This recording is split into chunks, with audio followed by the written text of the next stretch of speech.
40 سال کی عمر میں آپ نے اعلان نبوت فرمایا۔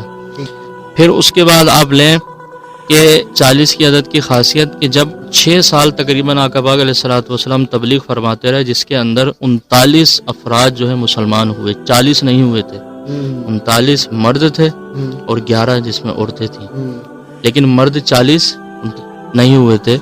تو کافروں نے یہ کہا تھا کہ 40واں نہیں ہونے دیں گے۔ کیا کہا تھا؟ 40واں نہیں ہونے دیں گے، کیونکہ ان کو پتہ تھا اگر جس دن 40 مکمل ہو گئے تو یہ ایک مضبوط مسلم بن جائیں گے، مضبوطی کے اندر آ جائیں گے، پختہ ہو جائیں گے۔ حضرت عمر رضی اللہ تعالیٰ عنہ جب آپ نے اسلام قبول نہیں کیا تو آپ جو ہے وہ نکلے نبی پاک علیہ الصلوۃ والسلام کو شہید کرنے کے ارادے سے، مشہور واقعہ ہے، لیکن اللہ تبارک و تعالیٰ کو ظاہر ہے کچھ اور ہی منظور تھا۔ اللہ تبارک و تعالیٰ نے اپنی رحمت سے فرمایا کہ اے عمر نکل تو اس لیے رہے ہو کہ 40واں مسلمان نہیں ہونے دو گے، لیکن ہم تم سے ہی 40 مکمل کریں گے۔ تو حضرت عمر رضی اللہ تعالیٰ عنہ وہ شخص ہیں جو 40واں مسلمان بنے۔ جب آپ نے اسلام قبول کیا تو 40 مسلمان کمپلیٹ ہوئے اسلام کے اندر، اور روایات احادیث سب گواہ ہیں کہ عمر رضی اللہ تعالیٰ عنہ کے آنے کے بعد اسلام کو کتنی تقویت ملی، کتنا عروج ملا، نبی پاک علیہ الصلوۃ والسلام کو کتنا ان سے ایک سہارا ملا۔ تو یہ بھی دیکھیں 40 جو عدد ہے اس کی ایک برکت، ٹھیک ہے۔ اب اسی طرح آپ آ جائیں ایک سائنس کی طرف یا ڈاکٹریٹ کے حکمہ کی طرف، وہ فرماتے ہیں کہ ہمارے جو طبیب ہیں، حکمہ ہیں، وہ یہ کہتے ہیں اطباء کہ انسان کی ذات کے اندر جو انسان کی ماں کا دودھ ہوتا ہے اس کا اثر 40 سال تک رہتا ہے۔ جب انسان کی عمر 40 سال ہوتی ہے تب تک اس کا جو اثر ہے وہ رہتا ہے۔ 40 سال کی عمر ڈھلنے کے بعد اس دودھ کا اثر کم ہونا شروع ہو جاتا ہے۔ تو یہ 40 کی اہمیت ہے۔ اب آپ دوسری طرف آ جائیں، جو ان لوگوں کے لیے میں یہ بات عرض کروں گا جو کہتے ہیں کہ 40واں منانا معاذ اللہ ناجائز ہے، نہیں مناؤ، تو میں ان سے یہ کہوں گا کہ ان کا تو 40واں نہ جانے کتنی بار ہو چکا ہے۔ یہ سننے والوں کو ایک تعجب والی بات لگ رہی ہوگی، لیکن میں باقاعدہ ایک مثال سے، ایک دلیل سے پیش کروں گا۔ دیکھیں کیسے 40واں ہو چکا ہے۔ جب اللہ تبارک و تعالی انسان کو اس کی ماں کے پیٹ میں رکھتا ہے تو 40 دن تک وہ نطفہ رہتا ہے، نطفے کی صورت رہتی ہے 40واں۔ پھر دوسرے 40 دن تک وہ گوشت کا لوتھڑا بن کے رہتا ہے، گوشت کا لوتھڑا بن جاتا ہے۔ پھر تیسرے 40 دن تک اس پر پھر ہڈیاں آنا شروع ہو جاتی ہیں۔ یہ میں خود نہیں کہہ رہا بلکہ تفسیر گواہ ہیں، تفاسیر گواہ ہیں، قرآن کی تشریحات، تفاسیر آپ اٹھا کر دیکھیں، علماء اکرام کی آپ کتابیں اٹھا کر دیکھیں، روایات اٹھا کر دیکھیں، یہ باقاعدہ دلائل کے ساتھ موجود ہیں چیزیں کہ 40 دن نطفے میں، 40 دن گوشت کے لطفے میں، اور 40 دن ہڈیوں میں، اور 40 دن میں اس کا چہرہ، سبحان اللہ، اور 40 دن کے اندر پھر اس کی روح پھونکی جاتی ہے۔ تو یہ سارا 40 کا ایک جوڑ ہے۔ جب روح پھونکی جاتی ہے، پھر جب اس کی پیدائش ہوتی ہے، اچھا ماں کے پیٹ میں تو ہے 40 کا ایک پیر۔ اب پیدا ہونے کے بعد بھی دیکھیں کہ جب بچہ پیدا ہوتا ہے اس کے بعد کیا ہوتا ہے کہ اس کی جو ماں ہوتی ہے 1.25 مہینہ نہاتی ہے۔ بڑی عام سی مثال ہے، 1.25 مہینہ کتنے دن ہوتے ہیں؟ 40 ہی دن ہوتے ہیں تقریباً۔ اس کے بعد پھر وہ بچے کو بھی نہیں لایا جاتا ہے، ماں کو بھی پھر وہ بچہ سامنے لایا جاتا ہے، لوگ اس سے محبت کرتے ہیں، کچھ لوگ تو تقریب بھی کر دیتے ہیں، تو وہ یہ اس کی نسبت بھی 40واں ہے۔ تو میں تو یہ کہوں گا ان لوگوں کے لیے جو 40واں نہیں مانتے کہ جب ماں کے پیٹ کے اندر ہیں تب بھی 40 میں ہو چکے، جب دنیا میں آئے تب بھی 40 میں ہو چکے، اب جب دنیا سے جا رہے ہیں تو پھر 40واں میں کیسا مذائقہ، کیسا انکار؟ 40واں کر کے ہی چلے جاؤ۔ آئے بھی 40ویں کے ساتھ تھے، جانا بھی 40ویں کے ساتھ ہے، تو کوئی مذائقہ نہیں ہے۔ اچھا جیسے میں نے شروع میں عرض کیا، یہ جو ہے ایک ایصال ثواب پہنچانے کا ذریعہ ہے۔ اگر کوئی یہ سوچے کہ 40واں کرنا فرض ہے، لازم ہے، ایسا کچھ نہیں ہے۔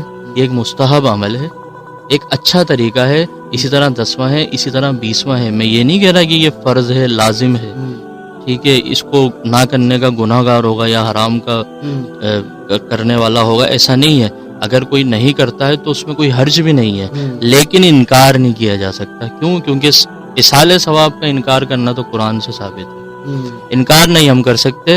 ہاں وہ ایصال ثواب کرنے پر ہے، آپ جب چاہیں کر دیں۔ آپ اگر کہتے ہیں کہ میں 40واں نہیں کرتا، ویسے ایصال ثواب کروں گا، تو آپ ویسے بھی کر سکتے ہیں، لیکن 40واں 10واں 20واں اس لیے کیا جاتا ہے کہ تاکہ سارے لوگ ایک اچھا عمل ہے، سارے لوگ ایک جگہ جمع ہو کر طریقے سے قرآن خوانی کریں، نعت خوانی کریں، دعا کریں اس کے لیے، اور اس کو ایک ساتھ ہی ثواب پہنچا دیں. کیونکہ اگر سب اکٹھے جمع نہیں ہوں گے، اپنے اپنے طور پہ کریں گے تو کوئی کر بھی سکتا ہے، کوئی نہیں بھی کر سکتا ہے. یہ بالکل اسی طرح سمجھ لیں جیسے ایک جماعت ہوتی ہے نا، جماعت سے نماز پڑھنے کا تو اپنا ایک ثواب ہے، اس میں کیا ہوتا ہے ہر کوئی پڑھ لیتا ہے، اور الگ الگ پڑھنے میں کوئی پڑھ پاتا ہے کوئی نہیں پڑھ پاتا. اس طرح نفل کی جو نماز ہے، اب نفل کی جماعت کوئی فرض لازم نہیں ہے، نفل آپ اکیلے بھی پڑھ سکتے ہیں، لیکن جماعت کے ساتھ پڑھنے کا یہ فائدہ ہوتا ہے کہ ایک کے ساتھ وہ سارے پڑھ لیں کے اندر شامل ہو جاتے ہیں اور آسانی ہو جاتی ہے. بس یہی بات ہے جناب. بالکل جناب، بہت تفصیل سے اس وقت نجم خان نے آپ کو چہلم جو تھا اس کے حوالے سے گفتگو کی ہے، اور انہوں نے بتایا ہے کہ چہلم کیوں کیا جاتا ہے، اس کی وجوہات کیا ہیں اور کیوں کرنا چاہیے، اس کی وجوہات کیا، تمام چیزیں جو ہیں انہوں نے آپ کے سامنے اس کو رکھا ہے. اب ہم آئیں گے پروگرام کے موضوع کی جانب، اور آج کا موضوع ہے ہمارا کہ مزارات پہ عرس جو اولیاء کرام ہیں ان کے منائے جاتے ہیں. اس میں قوالی کا سلسلہ بھی ہوتا ہے، نعت خوانی کا سلسلہ بھی ہوتا ہے. نجم، آپ یہ بتائیے کہ عرس منانا کیسا ہے اور اس کی شرعی حیثیت کیا ہے، عرس کیوں منایا جاتا ہے؟ جی بالکل، عرس کے حوالے سے آج ہمارا موضوع ہے. چہلم پر بھی ہم نے گفتگو کی اور عرس کے حوالے سے بھی کچھ گفتگو میں کروں گا. چہلم کے حوالے سے جیسے میں نے بات کی، اب ایک تو 40ویں کے جو ہوتا ہے وہ ایک تو عام انسان کا 40واں ہوتا ہے، ٹھیک ہے. اب ایک چہلم اور 40واں ہوتا ہے خاص الخاص کا، ٹھیک ہے. آج جیسے چہلم رہا حضرت امام علی مقام امام حسین علیہ السلام کا، وہ تو خاص الخاص ہیں. اس ذات پاک نے دین محمد صلی اللہ علیہ وسلم کی خاطر، آقا پاک علیہ الصلوۃ والسلام کی امت کے خاطر، دین اسلام کے خاطر، اسلام کو بچانے کے خاطر، انسان کو محفوظ رکھنے کے خاطر، اسلام کو محفوظ رکھنے کے خاطر انہوں نے اپنی جان نثار کر دی. اپنی ہی نہیں بلکہ اپنے ساتھ اپنے خاندان کی بھی جان نثار کر دی. جب انہوں نے ہمارے لیے اتنا کیا ہے تو کیا ہم ان کے لیے 40واں نہیں کر سکتے؟ کیا ہم ان کے لیے ایک مختصر سا کچھ لنگر بنا کر یا کچھ پکا کر قرآن پاک پڑھ کر ان کو اصالہ ثواب نہیں کر سکتے؟ ان کو اصالہ ثواب کی ضرورت ہرگز نہیں ہے، کیونکہ شہید زندہ ہوتا ہے. قرآن کہتا ہے نا شہید زندہ ہوتا ہے، ان کو ضرورت نہیں ہے. بلکہ ہم اگر ان کو قرآن کا اصالہ ثواب کریں گے تو جب وہ خوش ہوں گے، وہ اس لیے کہا جاتا ہے اللہ کے نیک بندوں کو اصالہ ثواب اس لیے کیا جاتا ہے، جو ایک برے بندے ہیں ان کو تو اس لیے کیا جاتا ہے کہ ان پر سے عذاب قبر ہٹ جائے، ٹھیک ہے. صوفیہ فرماتے ہیں اللہ کے نیک بندوں پر کو جو اصالہ ثواب کیا جاتا ہے وہ اس لیے کیا جاتا ہے تاکہ وہ اس سے خوش ہو کر ہمارے لیے اور اچھی دعائیں کریں، کیونکہ ان پر کوئی برائی کوئی عذاب تو ہے نہیں، وہ جنت ہی ہیں. اللہ تبارک و تعالیٰ نے ان کو اپنا قرب خاص دیا ہوا ہے. تو جب ہم ان کو اصالہ ثواب کریں گے تو وہ اس سے خوش ہو کر ہمارے لیے ایک دعا کر دیں گے، ہمارے لیے اچھا ہو جائے گا، ہمارے لیے بھلا ہو جائے گا. تو وہ امام حسین علیہ السلام ہے. امام حسین علیہ السلام امام علی مقام جن کا چہلم، جن کا 40واں ہم آج منا رہے ہیں، اگر ان کے لیے ہم اصالہ ثواب کریں، ان کے لیے اگر ہم لنگر بنائیں. دیکھیں لنگر اگرچہ بہت سے لوگ بولتے ہیں یار کھانا وغیرہ بناتے ہو، حلیم بناتے ہو، بریانی بناتے ہو، کچھ بانٹتے ہو، یہ تھوڑی پہنچتا ان تک. یہ نہیں پہنچتا، میں یہ نہیں کہہ رہا یہ پہنچتا ہے، بلکہ اس کے لیے جو ہم پیسہ خرچ کرتے ہیں، جو ہماری نیت ہوتی ہے، جو پیسہ خرچ ہوتا ہے اللہ کی راہ میں، اس کا ثواب اس بندے کو پہنچتا ہے، اس ذات کو اس کا ثواب پہنچتا ہے. قرآن پڑھیں گے اس کا اجر و ثواب پہنچے گا. اگر ہم کچھ خرچ کریں گے لنگر کے اندر تو اس کا ثواب پھر ان تک پہنچے گا. اللہ تبارک و تعالیٰ ان تک اس کا ثواب پہنچائے گا. پھر وہ جب ہمارے لیے دعا کریں گے تو ہمارا پھر بیڑا پار ہو جائے گا، ہمارے لیے ایک اچھا عمل ہو جائے گا. یہ جو ہے ایک نیک اعمال کے اندر سے ایک بہت مفید عمل ہے جو اس لیے ہمارے کام آ سکتا ہے. اچھا جی، جیسے عرس کے حوالے سے آپ نے بڑی خوبصورت بات کی ہے.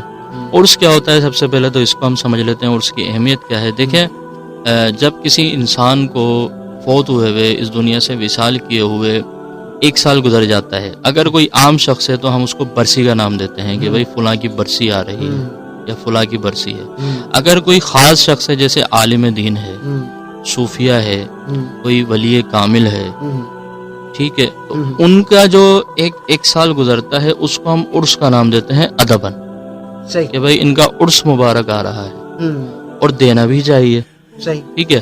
اب عرس کے اندر جو تقریبات ہوتی ہیں اب وہ الگ الگ ایک موضوع ہے نا، الگ الگ ایک ٹاپک ہے کہ عرس کے اندر کچھ کہیں کچھ ہو رہا ہے کہیں کچھ ہو رہا ہے. جو ایسے اعمال ہیں جو بالکل ایک غیر شرعی کام ہے وہ تو ہمارے علماء بھی منع فرماتے ہیں، ہمارے صوفیہ بھی منع